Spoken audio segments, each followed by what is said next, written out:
Hello दोस्तों, आज हम पर्यावरण अध्ययन का सबसे महत्वपूर्ण चैप्टर लेते हैं जिसका नाम है पदार्थों का संसार। आज हम पदार्थों के संसार के बारे में पढ़ेंगे। तो चलिए वीडियो को शुरू करते हैं।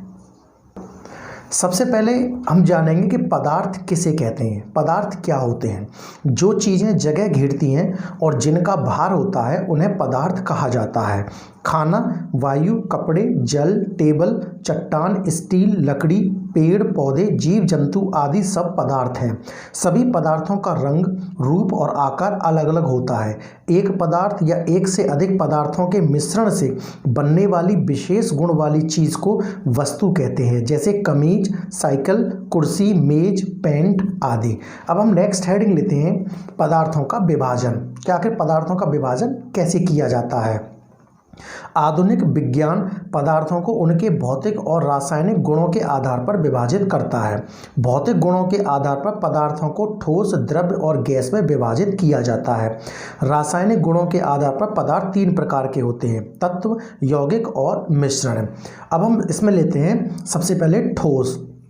इनमें अनेक अणुओं के बीच लगने वाला आकर्षण बल, जिसको के अंतराण्विक बल कहते हैं, अत्यधिक होता है। इसलिए इनके अणु आपस में चिपके रहते हैं। इनका निश्चित आकार और आयतन होता है। इनका घनत्व बहुत ज़्यादा होता है। इनको दबाया नहीं जा सकता।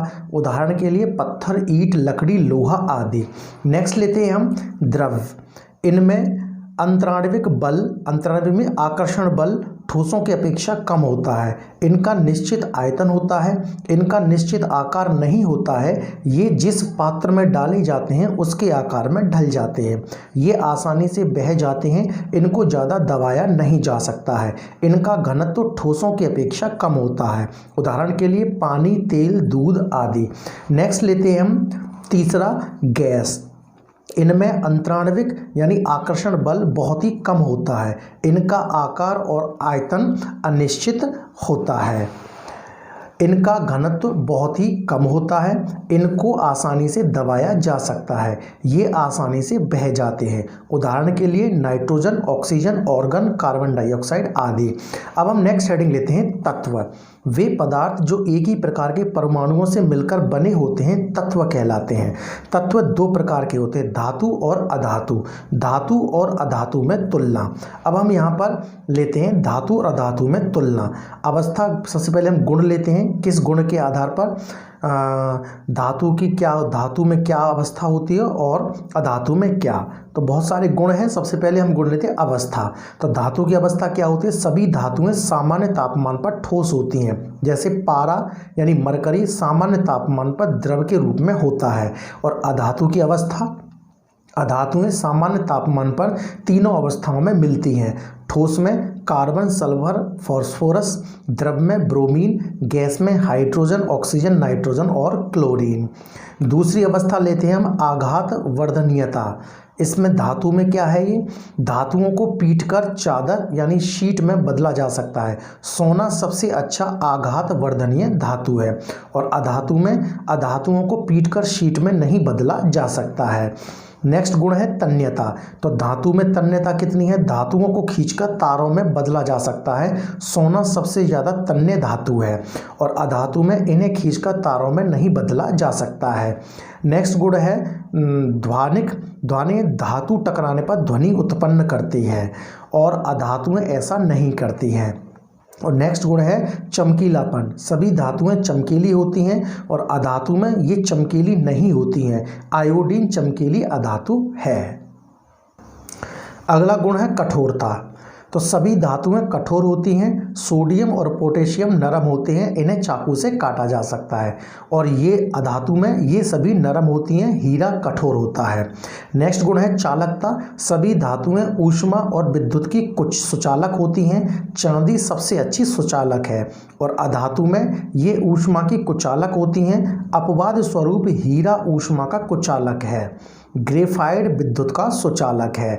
नेक्स्ट गुण है भंगुरता, धातुएं आसानी से नहीं टूटती हैं और अधातु ये आसानी से टूट जाती है।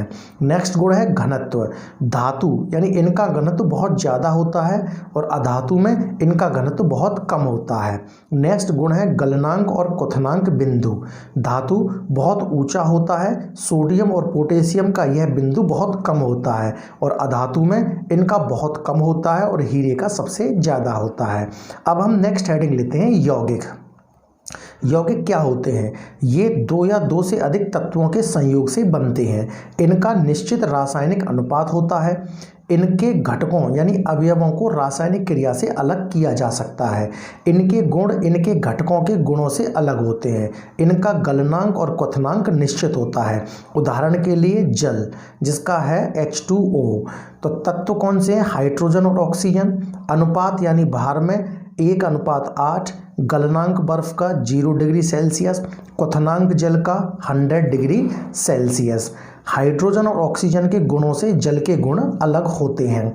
जल में से हाइड्रोजन और ऑक्सीजन को रासायनिक प्रक्रिया के द्वारा अलग किया जा सकता है।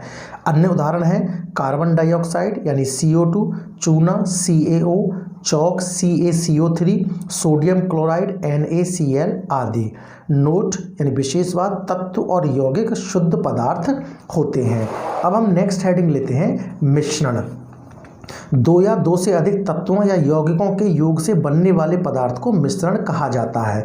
ये किसी भी अनुपात में बिना रासायनिक संयोग से बनते हैं। इनके घटकों यानी अवयव को सरल भौतिक तरीकों से अलग किया जा सकता है। उदाहरण के लिए वायु, दूध, स्याही, पेंट, कोयला, रक्त, मक्खन, धुआं आदि। मिश्रण दो प्रकार के होते हैं, समांग और असमांग। समांग मिश्रण किसे कहते हैं? इन मिश्रणों के घटक एक दूसरे के साथ पूरी तरह घुले होते हैं। इन मिश्रणों का संगठन एक समान होता है। उदाहरण के लिए नमक और जल का मिश्रण, चीनी और पानी का मिश्रण, वायु, नींबू पानी, पीतल, कांसा यानी कांस्य आदि। अब हम एक नोट यानी विशेष बात लेते हैं, केवल विलयन और मिश्रित धातु ही समांग मिश्रण होते हैं। अब हम लेते हैं असमांग मिश्रण। इन मिश्रणों के घटक एक दूसरे के साथ पूरी तरह से घुले नहीं होते हैं। इन मिश्रणों का संगठन एक समान नहीं होता है। इन मिश्रणों के घटकों को आसानी से अलग किया जा सकता है। उदाहरण के लिए चीनी और रेत का मिश्रण, दूध, रक्त, पेट्रोलियम, मिट्टी, मक्खन आदि। नेक्स्ट हेडिंग हम लेते हैं विलयन। विलयन क्या होते हैं? विलयन एक समांग मिश्रण होता है। विलयन में जो पदार्थ अधिक मात्रा में होता है उसे विलायक कहते हैं और जो पदार्थ कम मात्रा में होता है उसे विलेय कहते हैं।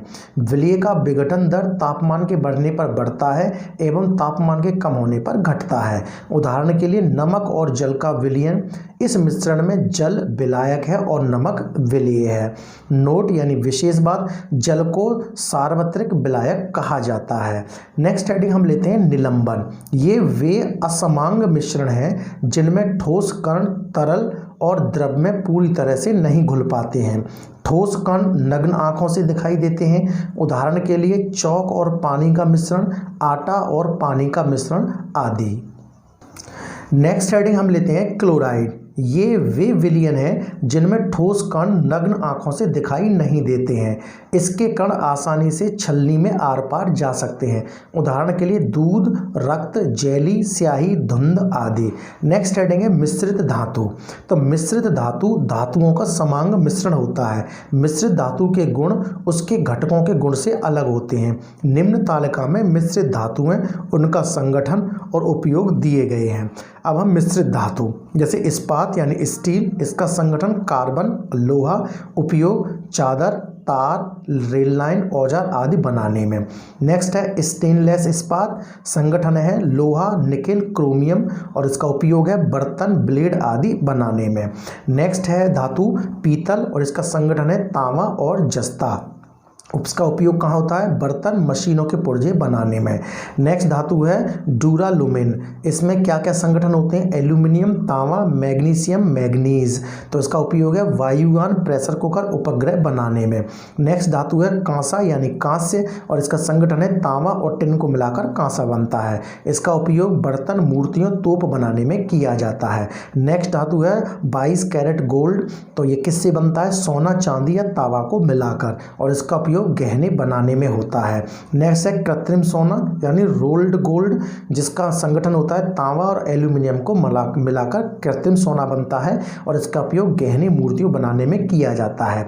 नेक्स्ट धातु है मुद्रा धातु, और इसकी संगठन है तांबा, टिन, सीसा, और इसका उपयोग सिक्के बनाने में किया जाता है। नेक्स्ट हम हेडिंग लेते हैं अम्ल और क्षार। क्षार को हम भस्म भी कह सकते हैं। अम्ल और क्षार में अंतर।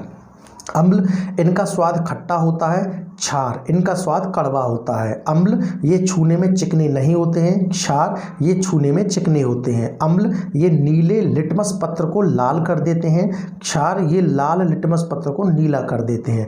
अम्ल इनका पीएच मान 7 से कम होता है, क्षार इनका पीएच मान 7 से ज़्यादा होता है। किसी चीज़ के अम्लीयता या क्षारीयता का पता लगाने के लिए उनका परीक्षण किया जाता है। परीक्षण मुख्य रूप से 2 प्रकार के होते हैं, लिटमस पत्र परीक्षण और पीएच मान परीक्षण। अब हम सबसे पहले लेते हैं कि लिटमस पत्र परीक्षण क्या होता है। यह पत्र लाइकेन से बनता है। अम्ल नीले लिटमस पत्र को लाल कर देता है और क्षार लाल लिटमस पत्र को नीला कर देता है। और दूसरा है पीएच मान परीक्षण। इस परीक्षण की खोज सोरेनस ने 1909 में की थी। इसमें 0 से 14 तक संख्या लिखी होती हैं। जिन पदार्थों का 0 से 6.9 तक का पीएच मान होता है वे अम्ल होते हैं, और जिन पदार्थों का 7.1 से 14 तक का पीएच मान होता है वे क्षार होते हैं। नीचे कुछ पदार्थों के पीएच मान दिए गए हैं। पदार्थ: नींबू का पीएच मान 2.5, सिरका का पीएच मान 4.0, कॉफ़ी का पीएच मान 5.0, कोल्ड ड्रिंक का पीएच मान 6.0, दूध का पीएच मान 6.5, शुद्ध पानी का पीएच मान 7, कोई स्वाद नहीं है। लार यानी खाने से पहले उसका पीएच मान 5.8, खाने के बाद 7.4, रक्त का पीएच मान 7.4 और टूथपेस्ट का 8.0 यानी 8। नोट: हल्दी का भी प्रयोग अम्लीयता और क्षारीयता पता करने के लिए किया जाता है। क्षार हल्दी को लाल कर देता है, अम्ल हल्दी के रंग को बदलता नहीं है। अब हम कुछ पदार्थों में मौजूद अम्ल के बारे में अध्ययन करते हैं। जैसे अम्ल, लैक्टिक अम्ल, ये पदार्थ किस में पाया जाता है? किस पदार्थों में? खट्टा दूध और दही में। टार्टिक अम्ल किस में पाया जाता है? इमली और कच्चा अंगूर में। ऑक्जेलिक अम्ल किस में पाया जाता है? टमाटर में। मैलिक अम्ल किस में पाया जाता है? सेब में। साइट्रिक अम्ल किस में पाया जाता है? नींबू, संतरा, मौसम्बी आदि में। एसिटिक अम्ल किस में पाया जाता है? सिरका में। फॉर्मिक अम्ल पाया जाता है लाल चींटी के डंक में। कार्बनिक अम्ल पाया जाता है कोल्ड ड्रिंक्स में, और यूरिक अम्ल पाया जाता है मूत्र में। अब हम नेक्स्ट हेडिंग लेते हैं लवण। अम्ल और क्षार को मिलाने से लवण और जल बनता है। लवण की प्रकृति ना तो अम्लीय होती है और ना ही क्षारीय, इसलिए इस प्रक्रिया को उदासीनीकरण कहते हैं। इस प्रक्रिया में हमेशा ऊष्मा निकलती है। उदाहरण के लिए NaOH यानी सोडियम हाइड्रोक्साइड प्लस HCl यानी हाइड्रोक्लोरिक अम्ल इज इक्वल टू NaCl यानी सोडियम क्लोराइड प्लस H2O यानी जल और प्लस ऊष्मा। नेक्स्ट हम हेडिंग लेते हैं उदासीनीकरण के अन्य उदाहरण। हमारी लार दांतों में फंसे भोजन को अम्लीय बना देती है, जिससे दांत खोखले हो जाते हैं। इससे बचने के लिए हमें भोजन करने के बाद पानी से कुल्ला करना चाहिए और दिन में 2 बार ब्रश करना चाहिए। हमारे आमाशय में पाया जाने वाला हाइड्रोक्लोरिक अम्ल भोजन पचाने में मदद करता है। अगर इस अम्ल की मात्रा ज़्यादा हो जाती है तो हमें अपाचन हो जाता है। इससे बचने के लिए हम प्रति अम्ल यानी एंटी एसिड जैसे इनो लेते हैं। इनो में दूध या मैग्नीशियम यानी मैग्नीशियम हाइड्रोक्साइड या फिर बेकिंग सोडा यानी सोडियम बाइकार्बोनेट होता है, जो अम्ल के प्रभाव को उदासीन कर देता है। चींटी के काटने पर हम उस जगह बेकिंग सोडा लगा देते हैं, जिससे चींटी के अम्ल का प्रभाव खत्म हो जाता है और हमें जलन नहीं होती है। नेक्स्ट हम लेते हैं भौतिक और रासायनिक परिवर्तन। जिन परिवर्तन में किसी पदार्थ के भौतिक गुणों जैसे अवस्था, आकार आदि में परिवर्तन होता है उसे भौतिक परिवर्तन कहते हैं। जिस परिवर्तन में एक पदार्थ से नए पदार्थ या पदार्थों का निर्माण होता है उसे रासायनिक परिवर्तन कहते हैं। अब हम लेते हैं भौतिक और रासायनिक परिवर्तन में तुलना। भौतिक परिवर्तन, इसमें किसी नए पदार्थ का निर्माण नहीं होता है। रासायनिक परिवर्तन, इसमें नए पदार्थ का निर्माण होता है। भौतिक परिवर्तन यह अस्थायी होता है, रासायनिक परिवर्तन यह स्थायी होता है। भौतिक परिवर्तन, इस परिवर्तन में पदार्थों को उनके वास्तविक रूप, अवस्था आदि में परिवर्तित किया जा सकता है, अर्थात ये प्रतिवर्त्य होते हैं। रासायनिक परिवर्तन, इस परिवर्तन में पदार्थों को उनके वास्तविक रूप, अवस्था आदि में परिवर्तित नहीं किया जा सकता है, अर्थात ये अप्रतिवर्त्य होते हैं। भौतिक परिवर्तन, इसमें बहुत ही कम ऊष्मा या प्रकाश बाहर निकलती है या अवशोषित होती है। रासायनिक परिवर्तन, इसमें ज़्यादा मात्रा में ऊष्मा या प्रकाश बाहर निकलती है या अवशोषित होती है। भौतिक परिवर्तन, इसमें गंध नहीं निकलती है, रासायनिक परिवर्तन इसमें गंध निकलती है। अब भौतिक परिवर्तन के उदाहरण, मोम का पिघलना, रासायनिक परिवर्तन मोमबत्ती का जलना। भौतिक परिवर्तन बादलों का बनना, रासायनिक परिवर्तन पटाखों का फटना। भौतिक परिवर्तन कपड़े फटना, रासायनिक परिवर्तन दही का जमना। भौतिक परिवर्तन रबड़ बैंड का खिंचना और रासायनिक परिवर्तन लोहे पर जंग लगना। भौतिक परिवर्तन मक्खन का पिघलना, रासायनिक परिवर्तन अगरबत्ती का जलना। भौतिक परिवर्तन बल्ब का जलना और रासायनिक परिवर्तन जीवों का बड़ा होना। किसी पदार्थ में दोनों परिवर्तन एक साथ होते हैं, जैसे मोमबत्ती जलने पर मोम का पिघलना भौतिक परिवर्तन है, पर मोमबत्ती के धागे का जलना रासायनिक परिवर्तन है। रोटी का छोटे छोटे टुकड़ों में तोड़ना भौतिक परिवर्तन है, परंतु रोटी का पचना रासायनिक परिवर्तन है। नेक्स्ट हेडिंग हम लेते हैं लोहे पर जंग लगना। लोहे पर जंग लगना एक रासायनिक परिवर्तन है। जब लोहे की वस्तु को खुले में छोड़ दिया जाता है तब उसके ऊपर भूरा पदार्थ इकट्ठा होने लगता है, जिसे जंग कहते हैं। जंग लगने से लोहे का वजन बढ़ जाता है। जंग लगने के लिए अनिवार्य तत्व है ऑक्सीजन और नमी। अगर नमी ज़्यादा है तो जंग जल्दी लगती है। जंग से बचाने के लिए लोहे की वस्तुओं को पेंट किया जाता है या फिर क्रोमियम या जिंक जैसे धातुओं की परत चढ़ाई जाती है। लोहे पर जिंक की परत चढ़ाने की प्रक्रिया को यशद लेपन कहते हैं। नेक्स्ट हेडिंग लेते हैं पदार्थों का पृथक्करण। जिन पदार्थों का हम उपयोग करते हैं उनमें बहुत सारे पदार्थ मिश्रण होते हैं। मिश्रण में दो या दो से अधिक पदार्थ होते हैं। इन मिश्रण में कुछ हानिकारक और कुछ अनुपयोगी पदार्थ होते हैं जिनका अलग करना जरूरी होता है ताकि हम उपयोगी पदार्थ का उपयोग कर सकें। किसी मिश्रण में से उपयोगी और अनुपयोगी पदार्थों का अलग करना ही पृथक्करण कहलाता है। अलग अलग मिश्रणों को अलग अलग तरीकों या विधियों से पृथक किया जाता है। जैसे नेक्स्ट हेडिंग लेते हैं ठोस अवयवों के मिश्रण। इन मिश्रणों में अवयव ठोस होते हैं। इन मिश्रणों को निम्नलिखित तरीकों से अलग किया जाता है। हस्तचयन, इस विधि में ठोस अनुपयोगी अवयव को हाथ से अलग किया जाता है। इस विधि के द्वारा दाल, चावल आदि को कंकड़ पत्थर निकाला जाता है, आदि से कंकड़ पत्थर निकाला जाता है। दूसरा है थ्रेसिंग यानी गाहना। इस विधि से अनाज के कणों को उनकी डंडियों से अलग किया जाता है। इस विधि में अनाज की डंडियों को हाथों से पीटा जाता है या फिर बैलों के द्वारा कुचला जाता है या फिर थ्रेसर का प्रयोग किया जाता है। तीसरा है निष्पादन यानी पछाड़ना। इस विधि के द्वारा हल्के एवं भारी ठोस अवयवों को अलग किया जाता है। इस विधि में हवा का प्रयोग किया जाता है। इस विधि के द्वारा अनाज के कणों को भूसे से अलग किया जाता है। चौथा है चालन। इस विधि से उस मिश्रण को जिसका एक घटक बारीक होता है और दूसरा थोड़ा मोटा अलग किया जाता है। इस विधि में चलनी यानी छन्नी का प्रयोग किया जाता है। इस विधि से आटे में से चोकर, रेत में से कंकड़ पत्थर अलग किए जाते हैं। और पांचवी है चुंबकीय पृथक्करण। इस विधि में चुंबक का प्रयोग किया जाता है। इस विधि से उस मिश्रण को जिसका एक घटक चुंबक की तरह तरफ आकर्षित होता है, जैसे लोहा, निकेल, कोबाल्ट को अलग किया जाता है। नेक्स्ट है ठोस और द्रव अवयवों के मिश्रण। इनको कैसे अलग करेंगे? इस प्रकार के मिश्रणों में मुख्यतः उपयोगी घटक द्रव के रूप में होता है और अनुपयोगी घटक ठोस के रूप में।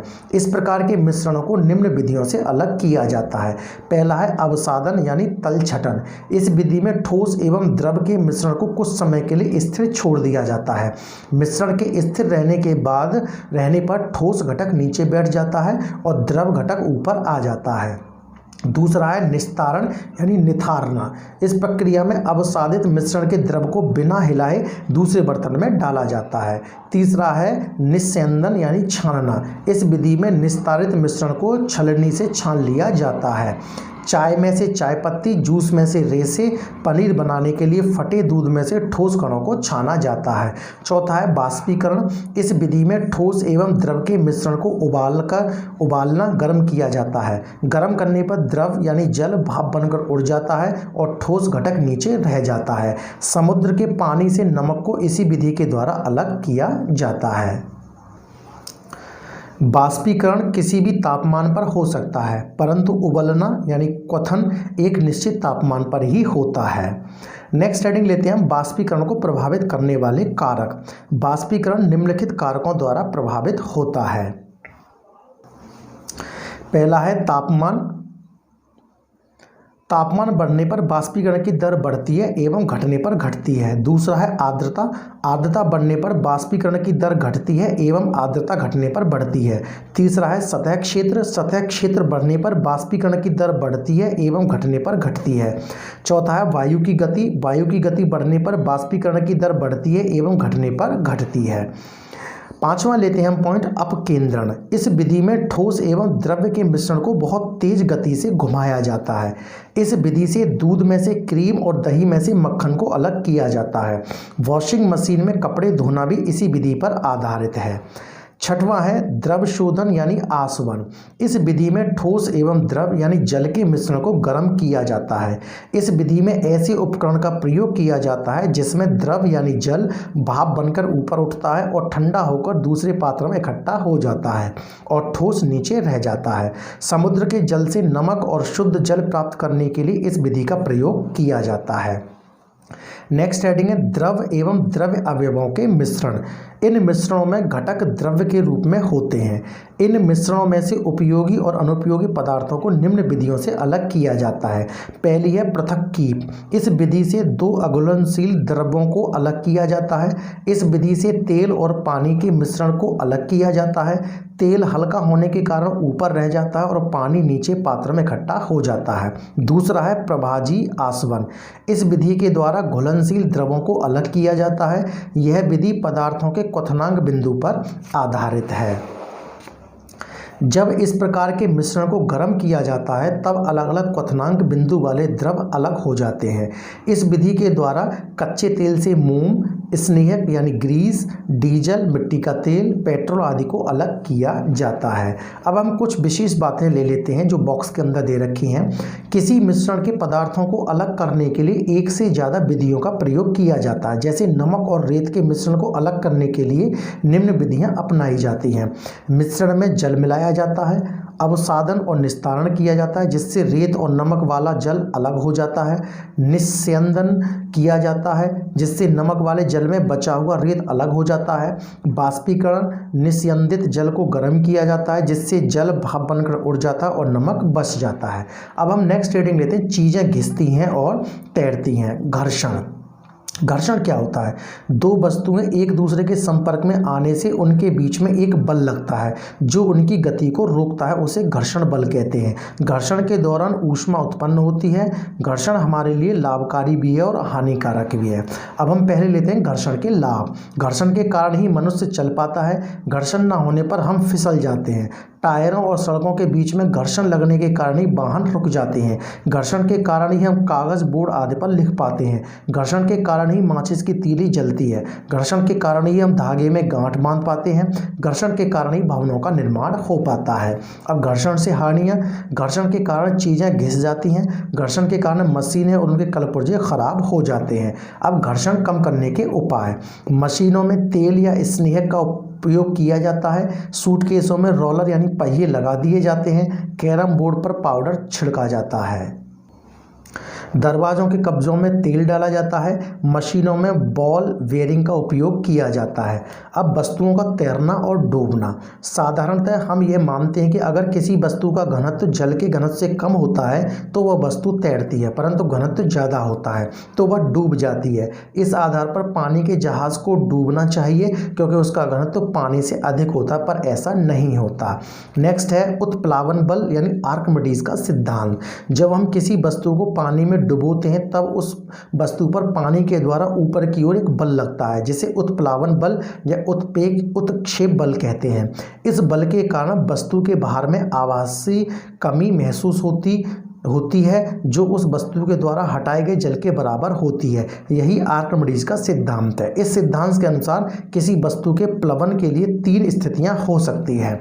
पहली है यदि वस्तु का भार उसके उत्प्लावन बल से अधिक होता है तो वस्तु डूब जाती है, जैसे कील का डूबना, भरी हुई कटोरी का डूबना, पानी से भरी बोतल का डूबना। दूसरा है यदि वस्तु का भार उसके उत्प्लावन बल से कम होता है तो ऐसी स्थिति में वस्तु का घनत्व जल के घनत्व से कम होता है और वस्तु तैरती है, जैसे जहाज का तैरना, खाली कटोरी का तैरना, पानी की खाली बोतल का तैरना। यदि वस्तु का भार उसके उत्प्लावन बल के बराबर होता है तो वस्तु जल की सतह के नीचे तैरती है। जैसे यहाँ पर पॉइंट 1 के लिए यहाँ पर ये दिया है, पॉइंट 2 के लिए ये और पॉइंट 3 के ये लिए। नींबू या अंडा साधारण जल में डूब जाता है पर नमक वाले जल में तैरता है क्योंकि नमक वाले जल में वस्तु का भार उसके उत्प्लावन बल से कम होता है। यही कारण है कि हम समुद्र में आसानी से तैर सकते हैं। मृत सागर जो कि इजराइल और एशिया में खारापन बहुत अधिक है, इसलिए इसमें कोई भी व्यक्ति आसानी से तैर सकता है। अब हम नेक्स्ट हेडिंग लेते हैं कुछ रासायनिक पदार्थों के प्रचलित नाम और रासायनिक सूत्र। सोडियम क्लोराइड, इसको साधारण नमक, इसका प्रचलित नाम है साधारण नमक, सूत्र है NaCl। सोडियम बाइकार्बोनेट, नाम है इसका बेकिंग सोडा और इसका सूत्र है NaHCO3। सोडियम कार्बोनेट, इसका नाम है धोवन सोडा और Na2CO3 10H2O। Potassium aluminium sulphate, प्रचलित नाम है फिटकरी K2SO4 इंटू Al2SO4 का whole thrice into 24H2O। Calcium hydroxide यानी चूने का पानी CaHO2 का होल ट्वाइस। कैल्शियम कार्बोनेट, चूने का पत्थर CaCO3। ठोस कार्बन डाइऑक्साइड, शुष्क बर्फ CO2। Calcium sulphate hemihydrate, plaster of Paris CaSO4 into 1/2H2O। अब कुछ महत्वपूर्ण तथ्य ले लेते हैं। सिल्वर आयोडाइड का प्रयोग कृत्रिम वर्षा कराने में होता है। प्लेटिनम को सफ़ेद सोना कहते हैं। नाइट्रस ऑक्साइड को हंसाने वाली गैस कहते हैं। नियॉन गैस का प्रयोग फ्लोरोसेंट बल्ब और ट्यूब में किया जाता है। टेफ्लॉन का उपयोग नॉन स्टिक बर्तन बनाने में होता है। एथिलीन और एसिटिलीन यानी कैल्शियम कार्बाइड से निकलती है का प्रयोग कच्चे फलों को पकाने में किया जाता है। कार्बन डेटिंग विधि से किसी वस्तु की आयु ज्ञात की जाती है। अब हम दोस्तों इस चैप्टर के अभ्यास प्रश्न लेते हैं। क्वेश्चन 1, सामान्य तापमान पर द्रव के रूप में कौन सी धातु होती है? ऑप्शन ए पारा, ऑप्शन बी सोना, सी चांदी और डी सोडियम। इसका सही आंसर है ऑप्शन ए पारा। क्वेश्चन 2, अधातु के बारे में कौन सा कथन असत्य है? ऑप्शन ए अधातुएं सामान्य तापमान पर तीनों अवस्थाओं में मिलती है। बी आयोडीन चमकीली अधातु है। सी इन्हें खींचकर तारों में बदला जा सकता है। डी इनका घनत्व बहुत कम होता है। तो इसका सही आंसर है ऑप्शन सी, इन्हें खींचकर तारों में बदला जा सकता है। क्वेश्चन 3, सुमन ने अपनी शिक्षिका से पूछा कि जो स्टेनलेस स्टील के बर्तन हम अपने घरों में प्रयोग करते हैं वे कैसे बनते हैं? तो उसकी शिक्षिका ने बताया कि स्टेनलेस स्टील एक मिश्रित धातु है जिसके संगठन में कुछ धातुएं मिली होती हैं। आप बताइए निम्न में से वे धातुएं कौन सी हैं? ऑप्शन ए कार्बन लोहा, बी लोहा निकिल क्रोमियम, सी तांबा टिन, डी टिन सीसा। इसका सही आंसर है ऑप्शन बी लोहा निकिल क्रोमियम। क्वेश्चन 4, टमाटर में तथा सिरका में क्रमशः कौन से अम्ल पाए जाते हैं? निम्नलिखित विकल्पों में से सही उत्तर बताइए। ऑप्शन ए टार्टरिक अम्ल व यूरिक अम्ल क्रमशः। ऑप्शन बी लैक्टिक अम्ल व मैलिक अम्ल क्रमशः। ऑप्शन सी एसिटिक अम्ल व मैलिक अम्ल क्रमशः। ऑप्शन डी ऑक्जेलिक अम्ल व एसिटिक अम्ल क्रमशः। तो इसका सही आंसर है ऑप्शन डी ऑक्जेलिक अम्ल व एसिटिक अम्ल क्रमशः। क्वेश्चन 5, मोहित के विज्ञान के शिक्षक ने कक्षा में भौतिक और रासायनिक परिवर्तन के बारे में बताया। निम्नलिखित परिवर्तनों में से भौतिक परिवर्तन को छांटिए।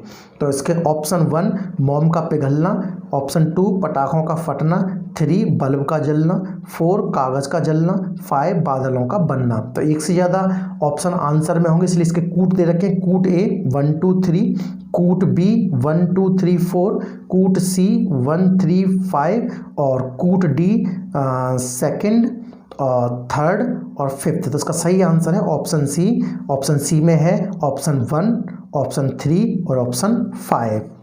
क्वेश्चन 6, आटे में से चोकर और रेत में से कंकड़ पत्थर किस विधि द्वारा अलग किए जाते हैं।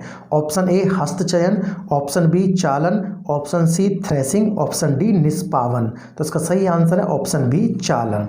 क्वेश्चन 7, आलोक की कक्षा में बताया जा रहा है कि ठोस और द्रव अवयवों के मिश्रण को अलग करने के लिए ठोस एवं द्रव के मिश्रण को गर्म किया जाता है। फिर ऐसे उपकरण का प्रयोग किया जाता है जिसमें द्रव भाप बनकर ऊपर उठता है और ठंडा होकर दूसरे पात्र में इकट्ठा हो जाता है और ठोस नीचे रह जाता है। समुद्र के जल से नमक और शुद्ध जल प्राप्त करने के लिए इस विधि का प्रयोग किया जाता है। तो निम्नलिखित में से इस विधि का नाम बताइए।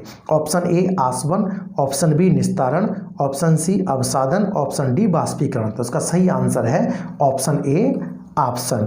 लास्ट क्वेश्चन, क्वेश्चन 8, किस सागर में खारापन बहुत अधिक है जिसमें कोई भी व्यक्ति बहुत आसानी से तैर सकता है। Option A Lal Sagar, B मृत सागर, सी कैस्पियन सागर, डी भूमध्य सागर। तो इसका सही आंसर है ऑप्शन बी मृत सागर। तो दोस्तों ये है चैप्टर पदार्थों का संसार। वीडियो पसंद आया हो तो वीडियो को लाइक करें, शेयर करें और LC Sharma academy YouTube channel को सब्सक्राइब करें। Thank you so much.